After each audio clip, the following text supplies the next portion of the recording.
सोनामुखी, हरड़, मुलेठी जैसी अनेक जड़ी बूटियां और हजारों वर्षों का प्राचीन आयुर्वेदिक ज्ञान इस एक बोतल में समाया हुआ है। कायम टैबलेट, आपकी खुशियों का साथी। ईरान में 15 दिनों से ज्यादा का समय बीत गया है, लेकिन अभी भी लोगों के गुस्से की आग सुलग रही है। जी हाँ, सड़कों पर उतरे लोग सीधे शासन को चुनौती दे रहे हैं। लेकिन अब इस आंदोलन में एक ऐसा नाम जुड़ गया है जिसके आने से पूरी दुनिया में हलचल मच गई है। अमेरिका के राष्ट्रपति डोनाल्ड ट्रंप का। ट्रंप ने ईरान के प्रदर्शनकारियों के नाम एक पोस्ट किया और इस पोस्ट ने एक बड़ा सवाल खड़ा कर दिया है।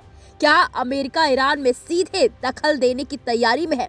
डोनाल्ड ट्रंप ने अपने सोशल मीडिया प्लेटफॉर्म ट्रुथ पर लिखा, ईरानी देशभक्तों, विरोध जारी रखो, अपने संस्थानों पर कब्जा करो, हत्यारों और दुर्व्यवहार करने वालों के नाम याद रखो, उन्हें इसकी बड़ी कीमत चुकानी पड़ेगी। जब तक प्रदर्शनकारियों की बेमतलब हत्या बंद नहीं हो जाती, मैंने ईरानी अधिकारियों के साथ सभी मीटिंग रद्द कर दी है। मदद आ रही है। ट्रंप के इस एक वाक्य, मदद आ रही है, ने दुनिया की सियासत को हिला कर रख दिया। अब सवाल यह है, क्या ये सिर्फ एक राजनीतिक बयान है या फिर ईरान के खिलाफ किसी बड़े कदम का संकेत? ईरान में हालात पहले ही बेहद तनावपूर्ण हैं। महंगाई, बेरोजगारी, सख्त कानून और दमन, इन सब के खिलाफ लोग सड़कों पर हैं।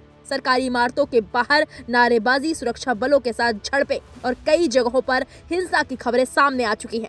इसी बीच अमेरिका के राष्ट्रपति का ऐसा खुला समर्थन ईरान सरकार के लिए सीधे चुनौती माना जा रहा है। इतना ही नहीं, ट्रंप के बयान के कुछ ही घंटों बाद ईरान के निर्वासित क्राउन प्रिंस रजा पहलवी भी सामने आए। उन्होंने एक नया वीडियो संदेश जारी किया और कहा, मेरे देशवासियों, दुनिया ने न सिर्फ आपकी आवाज और साहस को देखा और सुना है, बल्कि अब वो प्रतिक्रिया भी दे रही है। अब तक आप शायद संयुक्त राज्य अमेरिका के राष्ट्रपति का संदेश सुन चुके होंगे। मदद आ रही है, लड़ाई जारी रखें, जैसा कि आप अब तक करते आए हैं।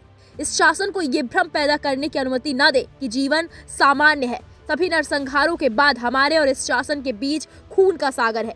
इन सभी अपराधियों के नाम याद रखें, उन्हें उनके किए की सजा मिलेगी। लेकिन मेरे पास सेना के सदस्यों के लिए भी एक विशेष संदेश है। आप ईरान की राष्ट्रीय सेना है, इस्लामिक गणराज्य की सेना नहीं है। आपका कर्तव्य है कि आप अपने देशवासियों के जीवन की रक्षा करें। ये शब्द सीधे तौर पर ईरान की सत्ता की जड़ों पर हमला माने जा रहे हैं। एक्सपर्ट्स मानते हैं कि ट्रंप और पहलवी के बयान ईरान में चल रहे आंदोलन को अंतर्राष्ट्रीय समर्थन दे रहे हैं। लेकिन इसके साथ खतरा भी बढ़ रहा है कि कहीं ये आंदोलन अमेरिका बनाम ईरान की खुली लड़ाई में न बदल जाए।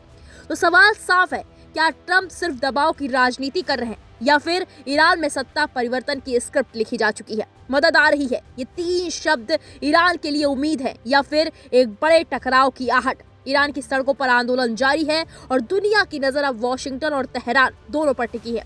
आप देखते रहिए, क्योंकि अगला कदम मध्य पूर्व की तकदीर बदल सकता है।